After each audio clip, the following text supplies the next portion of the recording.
right, ladies. Guys, thank you so much for coming today. You all look so beautiful. There's so much we have to talk about today. The standards of beauty are often not for us or by us. And so now we're having these conversations so we can define beauty for ourselves. Y'all ready? All right, ladies, it's time for Black Girl Beauty.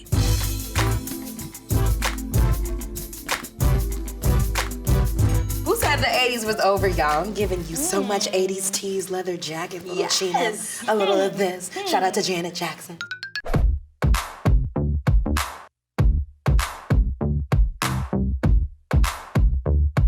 So I'm giving you Afrobeats meets Brooklyn. Yes. Money fall on you.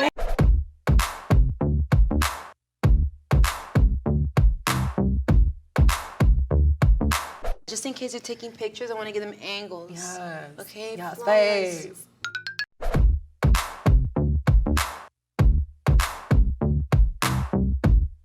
Okay, ladies, I got my beautiful chocolate beauties here. How are y'all feeling today? I'm feeling great. How Oh, are you? yes, we're great. We on the same time. Yes, I love it. And then you guys look great. So tell me what your style inspo was for each face, makeup, all that down. You know, I don't know if it's like a Libra thing or what. You know, either I'm really classy, very sophisticated, very chic, or very extravagant and very like loud and scandalous. So today I felt more like, let me just bring it down a notch. Yeah. Just a little bit. You know, let me give you some classy looks today.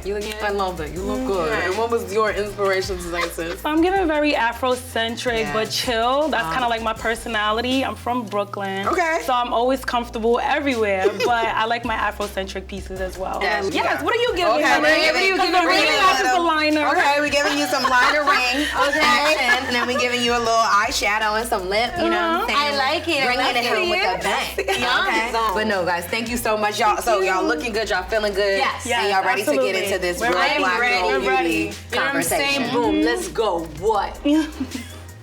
First of all, I love how open and vocal you guys are about your own journeys with your beauty, your confidence, your self-esteem, and everything. Right. And so I want to talk a little bit today about blackfishing. Because there is What is blackfishing? you never heard of blackfishing, sis? No. Okay, so basically it's when white girls or Okay. girls who are not black Okay. wear darker makeup to create the look that they are a black woman or a woman of color, Yes. or almost their race is ambiguous, or the ethnicity is Right. ambiguous. Right. And so they'll get different campaigns, they'll go more viral because they look totally different with Right. their makeup on and with filters and different photo effects than they do in real life. Right. And so you actually broke the story of blackfishing. So I want to talk to you a little bit about what that moment was like and how you found out that the girl on Instagram was a white girl. What was her name again? Emma. Emma. Uh-huh. Yeah, I'm not like the initial one that broke it. I Okay. saw it on Twitter. So basically a girl on Twitter was saying, I think we need to start a thread about all of these white girls that are profiting off of looking black. Right. And I was looking through the thread on Twitter and I happened to be following a lot of these girls. Now it's not to say that I don't follow white girls or any other ethnicity. Right. But when I scroll down, like I like to get inspiration from people that look like me, that look different from me, whatever the case may be. But I thought she was, if not black, half black, mixed with black. Something. And I'm like, okay, I thought she was black. I thought she was, so you're fooling me. Wow. Someone who actually is black, you know what I mean? So I'm like, let me go to your page. You know, you're getting all of these endorsements because you're profiting off of blackness, but you're not black. Right. You know, so when she was called out about it, she kind of was like, oh, you know, pulling up baby pics. Yeah, you're 100% white. It's so hard as a black influencer to, you know, put yourself out there and get these gigs that you can get with no issue by profiting off of our likeness. Absolutely. So that's when it kind of just became a big thing. Honestly, I got dragged for that. Because you know when you talk against something, you get dragged. So I got dragged for it, but then TV, like different networks picked it up. Right. Everyone was on their television show talking about what I was talking about on Instagram.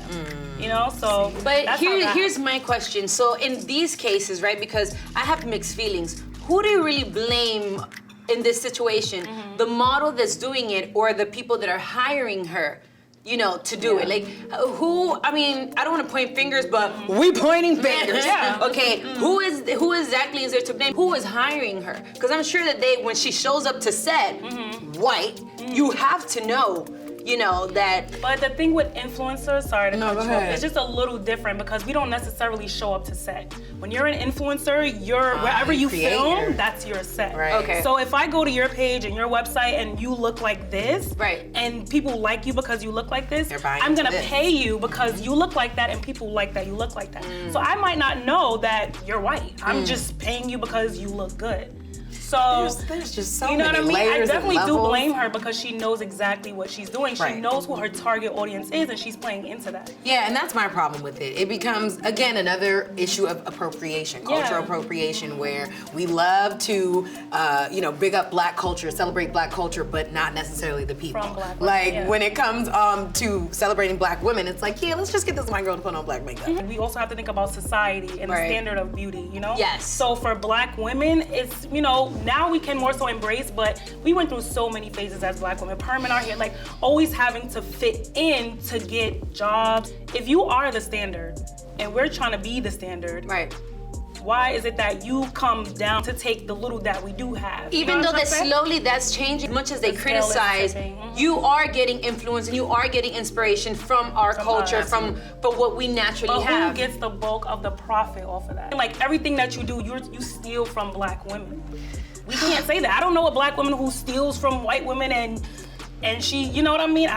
Do you know any? So here's the thing, because societal standards of beauty have been directly related to whiteness, I feel like there are black women who've had to assimilate to Right. whiteness to just get ahead. Yeah. But here's another question too. When is it okay when other people from other races are influenced by our culture, influenced by our looks, whatever the case may be, our music, etc., and they somewhat want to be able to adapt that into their lifestyle? When is it okay for them?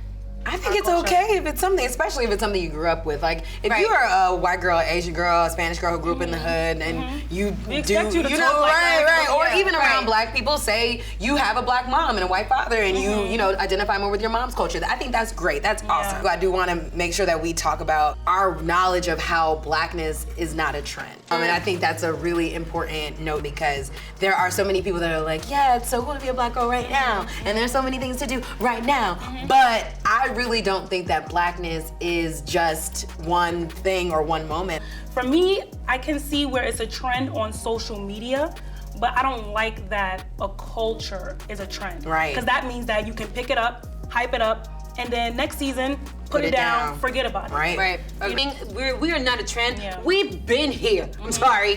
We've Been doing this. been Yeah, here, yeah. and we will continue to be here for many years to come. Too bad for you because we're not going anywhere. Period. Okay. Say that. We're multiplying. And one of the things, you know what? Let's just go in it, sis. Yes, Since we're girl. talking Let's about- go in it. since we're talking about black girl beauty and things we want to work on as black women. Let's talk about colorism. One of the biggest things that we as a culture have to deal with Yeah. is colorism, and Sure. lightness is better, and having dark skin isn't as beautiful. Right. How have you all combated in your own personal journeys that feeling of people who are telling you, oh, you're pretty for a dark skin girl. Oh, you're so pretty, but you should probably not be in the sun as much. Don't tan. Don't go to the beach. What do you say to all those people, and how have you gotten confident in your own skin? Well, I'll tell you that a lot of people got to know me in the American side through, Right. the issue that I had on Love and Hip Hop the first season. I am most definitely an activist for the Afro-Latino community, and I know that a lot of people were ignorant on the topic. Right. Because for the most part, there's a lack of representation in the Latin market, especially in soap operas, what we call novelas, in movies, on the news anchors, etc. There's no representation of people like us. I've gone to auditions where they say we're looking for someone that looks more Latina, and to me, Right. that's How so does that crazy. look? It's like, how does that look? how and can I then look more like myself? Right. How does that look? Because there isn't a Latin country that doesn't have people that look like myself. Slaves weren't just dropped in America. Well, okay? speak on it. We were do it all the dropped time. all around the world, but I constantly have to be representing and explaining where I come from, why I am black and why I am Latina all at the same time. I felt the need to become an activist because I worry for my children and I don't even have any. Yeah. I worry for what's to happen. And what about you? How has your journey been, especially as an African woman, especially in this time? Yeah, so for me, it's more like, it's like a dual lifestyle almost, because you go on Instagram and it's like, oh, you're dark skinned and this. So you're praised for being something that in real life, people will kind of say, it's great over here, but over here it's still like that reminder, like, oh, you know, you're so black, or there's always something, you know, or you're the only dark skinned girl that I'll date, or and then going into, or it's like annoying sometimes that you constantly always, you're reminded that you're dark skinned. Right. I remember in high school at one point, I was sitting there and I was about to go into cheerleading practice. There were all these light-skinned girls on the team, and it was freshman year, and you know, in high school you just try to assimilate. You're like, I just want to be friends with someone. And they're like, well, we're gonna call ourselves the light-skinned angels, and you're kind of too dark to be a light-skinned angel, but you're cool, so we'll do it. And that shattered me in so many ways, and I didn't realize it until I looked back on like how many times I felt less than. And I want to talk about any of those moments in your own journey where you might have been looked over because of the tone of your melanin. You know, I know you may not know, but I started as a child star in the Latin industry in a very known show called Saulo Gigante. It was very big in the Latin community, and I went, I auditioned, I got the part. I was in this segment that they had with children, and all the girls and all the kids were, you know, of light complexion. They were white, you know. And I was the only black one, just so that there's some diversity. I always felt like a bug in the middle of a cup of milk. Like wherever I went, it was like, put her in the middle or put her in the back, because if not, the choreography is gonna look uneven. Based off my color, not even my dance skills. So I definitely remember at a very early age being in this industry, being pointed at for looking different. It hurt my feelings, and I don't wanna get gooey right now, so I'm gonna keep it together. But I worry so much for the future. I don't even worry about myself now because I'm grown, you know what I mean? Right, Yeah. like we knew. Right. So a little bit similar, because I was modeling before I did makeup. Nobody ever had my shade. They would either have super light, super, super dark, super, super red, just ashy. And then I was like, okay. Lord, the ashy. Like, okay, they don't have my shade, I'm not supposed to be here. So one of the other like sides to this conversation of colorism is where people are actually bleaching their skin to become lighter. And I know that's prevalent in many Latina communities. So tell me a little, some. Shout outs to my girl Spice, that she did that amazing music video, bringing awareness to the things that happen in her country, how a lot of women are not viewed as beautiful, therefore they feel the need to bleach their skin. So what they told me, and I'm not gonna tell you who told me because, oh Lord, you should try putting on some, you know, some lotions and stuff that they have to even out your skin. Because your brown is beautiful, but your knees are too black. So it's better, you know, if they look all even. I actually don't know anyone who's born one shade. That's not natural. That's not natural. Yeah, we all have, you know, different parts of our body that may be darker than others, and that's naturally how it's supposed to happen. So now, you know, to look nicer, you should put on these creams that make you even out your skin, which is another way of saying bleaching. Bleaching, you know? And there are a lot of countries in Africa that have been colonized, just like in America and, you know, the West Indies. So it's like everyone is kind of going through the same mental, like aspiring to whiteness, but on a different scale.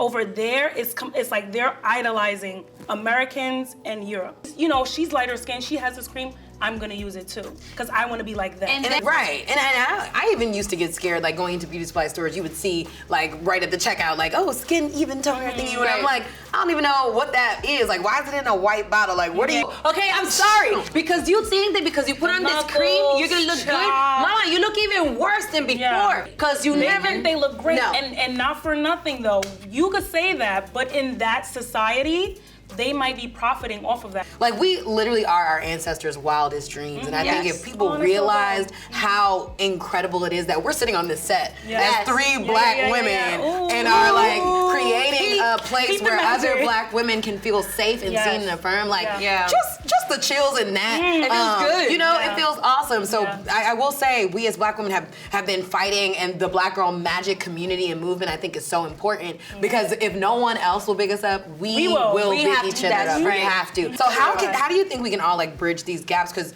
we gotta all travel. of us look very much alike, child. I'm not gonna lie to you, we have to travel. Because if I don't go, I don't know. I only know what the TV is telling me. I only know that Latinas look like this because this is what Latinas look like from what they're showing me. So once I go there, oh, this is a whole new world. No, but I do feel like the spotlight is definitely on us because we're having these conversations. We have amazing people like you ladies, and we're bringing these conversations to the forefront. So this, it's not a trend, but we're definitely in the spotlight. Right. Being rebellious has built my confidence and is what it has gotten me to where I am. I refuse to let anybody tell me that I'm not beautiful. I refuse to fit into society's standards of beauty, but it is the truth, and I am glad that we have these type of platforms to talk about it because there is people that need to hear this, and the young ones, the little ones, they look up to us too. Absolutely. Yes. So Okay. And that's I think such a great note to kind of end on. Like, black girls ain't going nowhere. Blackness is still lit, whether people agree or not. We know that. And I think that's why it's so important that we have shows like Black Girl Beauty, just to remind y'all. Just to remind y'all. But thank you guys so much for coming. Thank you for having me. You guys are everything. Likewise. And let's do this again. Let's be friends. Okay. Yeah, I'm down for that. Hey guys, it's Gia Peppers, and thank you for watching VH1's Black Girl Beauty. To see more, make sure you're subscribed to VH1's YouTube channel so you never miss another episode.